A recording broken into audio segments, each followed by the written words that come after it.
Hello, everybody. Welcome to the County Seat. I'm your host, Chad Booth. We are in Richfield today for our show at the offices of Jones and DeMille Engineering, and we are here to talk about NEPA, the National Environmental Policy Act. It was a law that was passed in 1970, and it was the nation's first attempt at taking environmental considerations in when we take on projects or affect the environment in any way.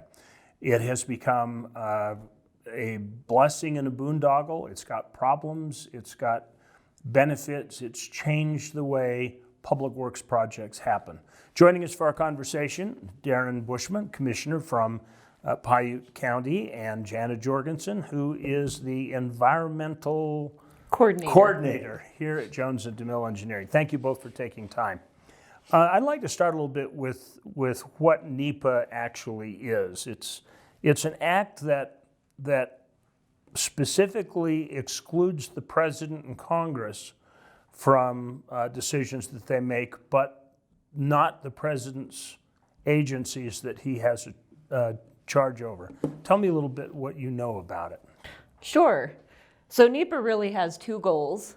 The first is to analyze the environmental impacts when there are federal resources involved. So whether it's federal money through taxes or federal lands.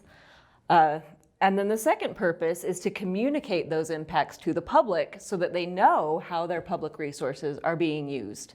NEPA doesn't dictate the decisions. It doesn't say you can do this, must do this, or cannot do this, but it does require that an agency consider the impacts and have a defensible rationale for the decision they make to work within the guidelines that they have as an agency. But it does actually require specific things. I mean, it's within the statutory part of NEPA that says that there must be agencies must carry out environmental analysis, EAs, and environmental impact statements. So it does give a framework of what kind of work they need to do in the consideration. But what you're saying is it just doesn't set out what their decisions or criteria is. It's a process, right? Exactly. It lines out the process so that they can comply with their agency-specific regulations or with their management plans if it's a land management agency, and lays out the process to document how they are complying with other regulation and providing that full disclosure to the public. So, if somebody looks at it, it's kind of like federal agencies or state agencies, local agencies that were involving public lands in projects. They used to be very mission oriented. Okay, the Forest Service wants to build a road to a lookout point. They would pick the shortest route and they would build it. But after NEPA, now they have to take a whole bunch of other considerations into account, and that straight line road may become a very complicated road. Is that a fair statement? Yeah, so some of the considerations that the public has expressed interest in are things like cultural resources, recognizing that historic resources have value. Wildlife, especially if it's threatened or endangered species. Visuals, waters. There's a whole suite of natural resources that maybe there's a way to build that road to the lookout point you want, but making it avoid the worst impacts to some of those resources so that you maximize the value. It's kind of interesting to me. NEPA came about in 1970, and then like in 72 came the Environmental Protection Act, and all the way up to FLPMA in 76. It's like they started with the process and then build all the other structures to affect it or impact it. Am I missing something here in this analysis? That's probably a good summary, realizing that they needed to build some additional processes and steps in to make it easier to implement NEPA. From a local government official, what is your analysis of this? Do you benefit from it? Do you see challenges to it? Is there anything you like about NEPA? No. The answer is no, Chad. It's usually just a hurdle that gets in our way to try and get anything done. We're trying to implement something that we think is beneficial to our community or to our constituents, and usually we find NEPA to be the thorn in our side. And it's historically been really bogged down in bureaucratic red tape and lengthy processes. You know, we have stories in Utah of NEPA taking up to 13 years to get done. So, yeah, I would say from a county commissioner standpoint, you know, trying to build something or get a project done, historically NEPA has just really been a thorn in our side. But do you think that in the process of doing this, that when we were so mission stated oriented prior to NEPA, and nobody was giving consideration to any of that we were endangering certain elements of the environment around? I mean, is it the process that makes it so difficult, or is there any value in the outcome? No, I think there's value in the outcome, Chad. Don't get me wrong, and I think we have proven historical cases in Utah, even in Piute County, where we mined on federal lands, and you know, we contaminated soils and we contaminated streams, and you know, we're still doing remediation to some of that stuff. So certainly there's benefit to it, right? It's the process that has historically been the challenge, and as you know, there was a redesign done in the Trump administration, which kind of put some sideboards on NEPA and a shot clock, so to speak, on how long it should take. And so I guess we'll see how that plays out going forward. But there was certainly a need to address that process. So, Jen, I'm going to take this one back to you. There are people who listen to this, and they've listened to this program over the last decade, and they hear us talk about EAs and EISs and everything. What's the difference between the two? The level of effort. So there's actually 3 levels typically in NEPA. The lowest is a categorical exclusion, and agencies will publish a list of their projects that they think fit under this level, where they're common projects, and we have a pretty good idea of what the impacts are. So if they meet these narrow definitions, they can be categorically excluded. And the documentation for those is usually pretty minimal. If we don't meet the criteria to categorically exclude the project, it bumps up to an EA, which is an environmental assessment. The level of effort is a little bit higher, but it's still a fairly streamlined process. The requirement for an EA is that you come to a determination of finding of no significant impact. So if through the analysis, the agency determines that there will be significant impacts to a resource, that elevates it to an environmental impact statement. And that requires a good deal more analysis, consideration of alternatives, and documentation. So as you're describing this to me, it sounds like it's an escalation process. Everybody starts and they go, okay, we're going to go for categorical exclusion. Well, that's not going to quite work. So now we go to an EA and we see if we can clear at the EA, and then we're done. It's not like at the beginning you decide, oh, well, this is an EIS project, this is an EA. It's kind of like an escalating ladder. Is that a fair statement? Yeah, but there are times going into a project where we've got a pretty good idea that we know it's going to be an EIS, and we can save ourselves the time just going up to that level. Sometimes case law has already kind of set the precedent, and we know big projects may not meet that EA requirement. So there's a little bit of discretion in the beginning stages. So you never like started an EIS and then remedially say, oh no, you can't do this yet. You didn't do a categorical exclusion first. Go back. Right. We want to be as efficient as possible. So sometimes it's most efficient to just start at the top. A federal program that's efficient. Got to start somewhere, right? Okay. Well, listen. Well, this is a good basis. We're going to take a quick break. We're going to come back and we are going to talk about how this turns into challenges when you have these tools in the toolbox that have to be dealt with when you're planning public land projects. We'll be back at the county seat in just a minute.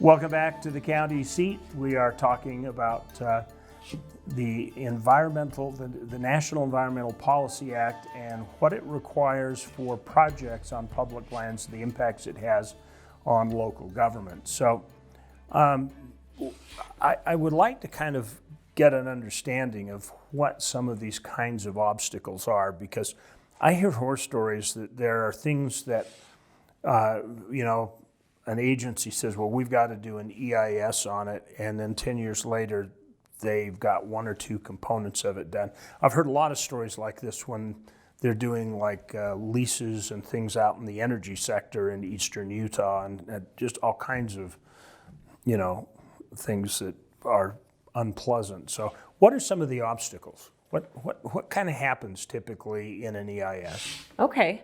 Well, Commissioner Bushman brought up a good point.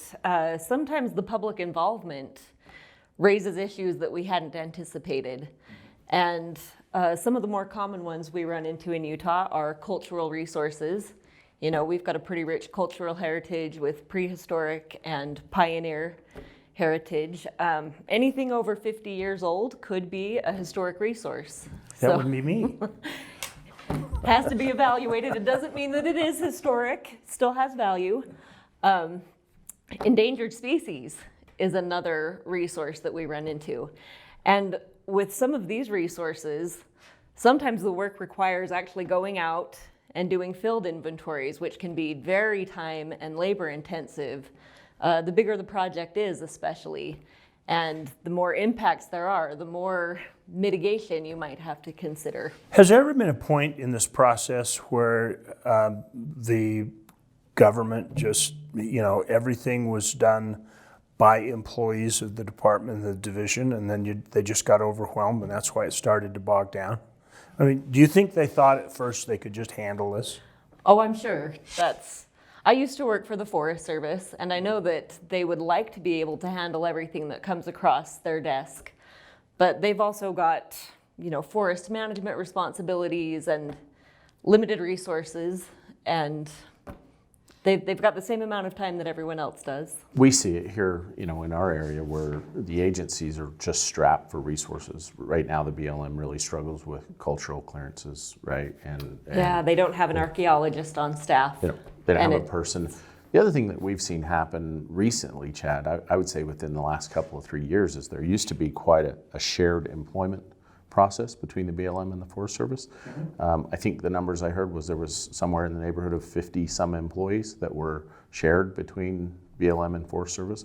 And for whatever reason, I don't know the politics behind that, but that's been reduced significantly now, down to less than 5 employees that are shared in our area between the BLM and the Forest Service. And as you know, their offices are across the street from each other here. And I think that's also had an impact on the ability to get these things done. It used to be the Forest Service would pick up something for the BLM would pick up something for the Forest Service, and there's not quite that interagency cooperation that there used to be. Is this department rivalry between Interior and Agriculture? I can tell you the answer as to why that's changed, Chad, but it has changed. So literally you're saying that there could be a guy that's a Forest Service employee, you've got a project that needs to have analysis done, he's an archaeologist, and he's sitting there twiddling his thumbs because he hasn't got something to do, and the guys in the building across the street desperately need an archaeologist, and they have to find a different solution?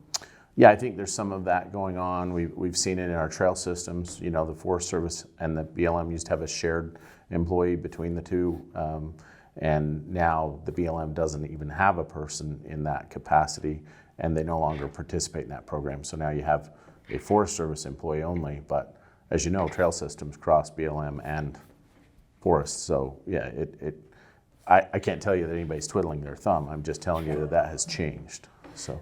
Typically, BLM has to reach out to other BLM offices for help if they don't have an archaeologist.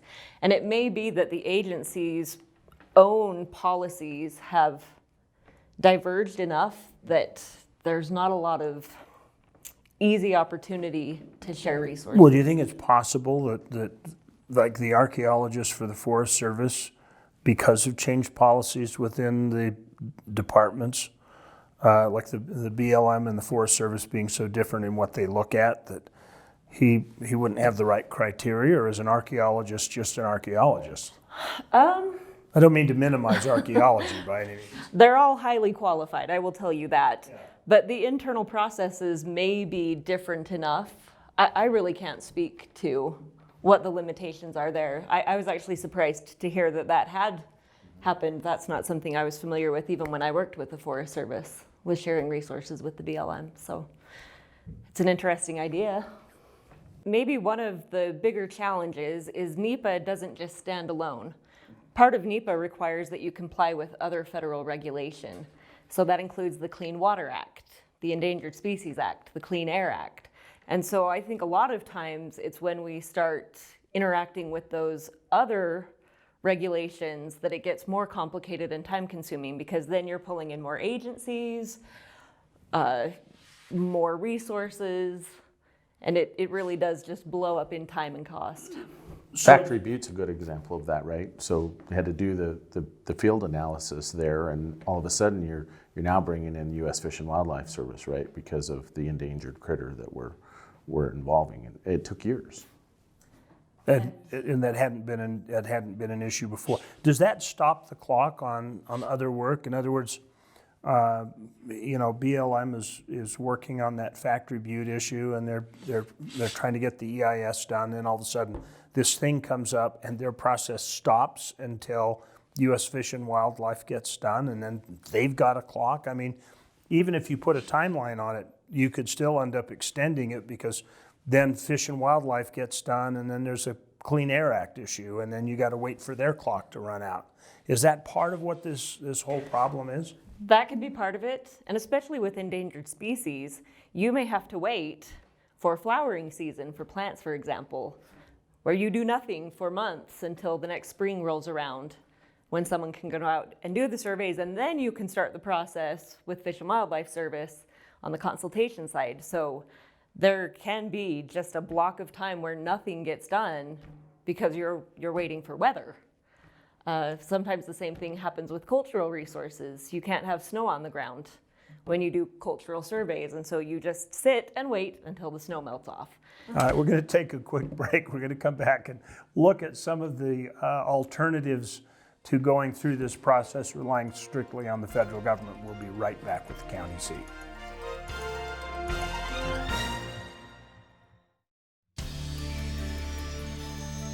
Welcome back to the county seat. We are talking about NEPA, and we're talking about how communities get stuff done on the ground. And we were at a point where we were talking about just the length of time and how long it takes an agency to get stuff done. Yeah, Chad, and I want to correct something. You know, I always like correcting you, anyways. But it's not always that the agency takes an unreal amount of time to do the NEPA, right? It's not always that, although that does happen, right? Because as Jenna said, other agencies get involved, and you got to bring in U.S. Fish and Wildlife and blah blah blah. But that's not always the case that it takes forever to do the process. It's that there's a large number of these in any district or any region that has to be done. Their list is a mile long. So the prioritization of those also plays into how long it takes to get something done.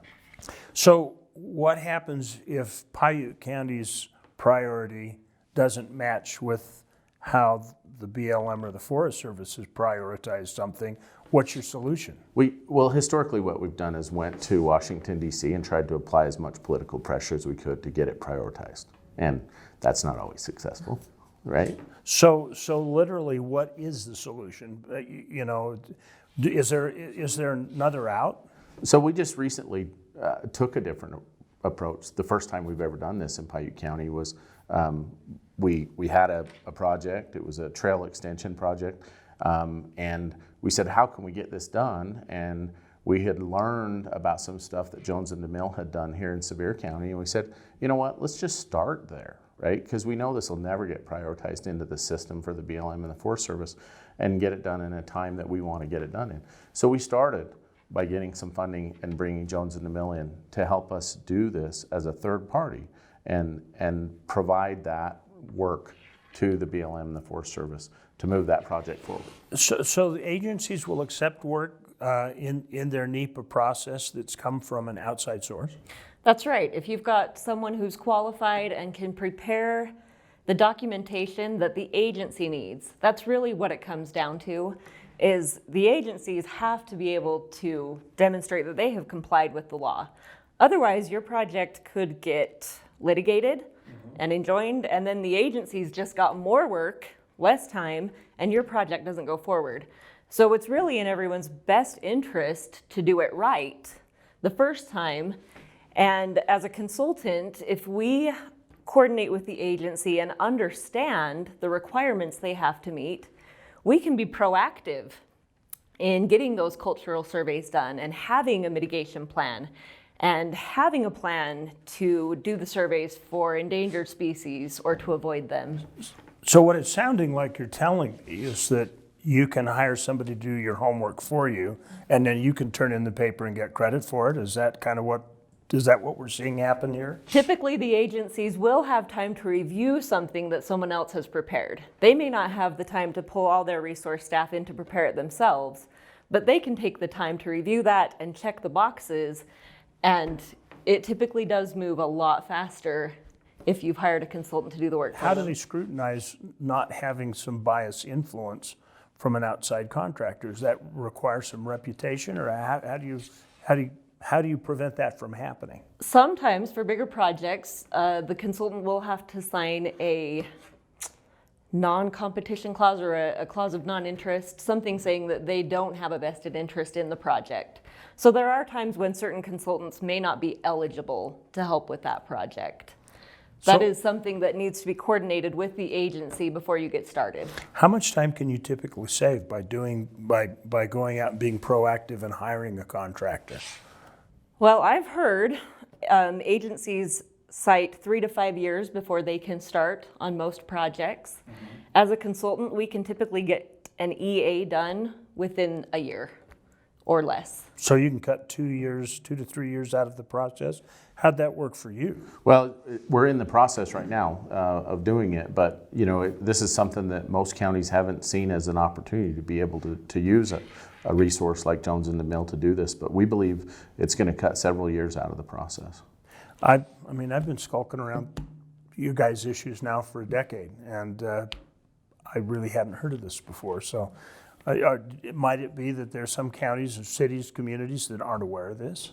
Oh yeah, we just recently had a management conference where we actually had Jenna and her crew present this concept, and we had a lot of counties that were unaware that this was even an option for them to move a project forward.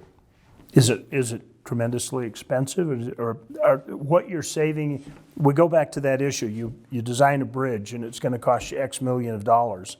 Are you actually saving money to go and hire a contractor to get some of that work done to move that along, so that the cost of the wood, the concrete doesn't go up like it's doing right now? Well, time is money, and I think if we can move this forward and shave 2 or 3 years, it's absolutely worth the expenditure. This is something that multiple engineering firms are capable of providing? There are engineering firms and other environmental firms. So sometimes the best resources can be the agencies themselves. They may not volunteer that you can hire a consultant, but if you ask and make sure that they're okay with that approach, they may have some recommendations as well. And they're free to call you, right? They're free to call us at Jones and DeMille as well. Okay. This has been very enlightening. I appreciate you taking the time to join us for this. Appreciate you taking the time to tune in. These issues are important. Local government is where you live your life, and projects in your community impact your life. So be involved, be part of the solution. Share this with your friends, and if City Hall says it's going to take forever, tell them about this show. We'll see you next week on the County Seat.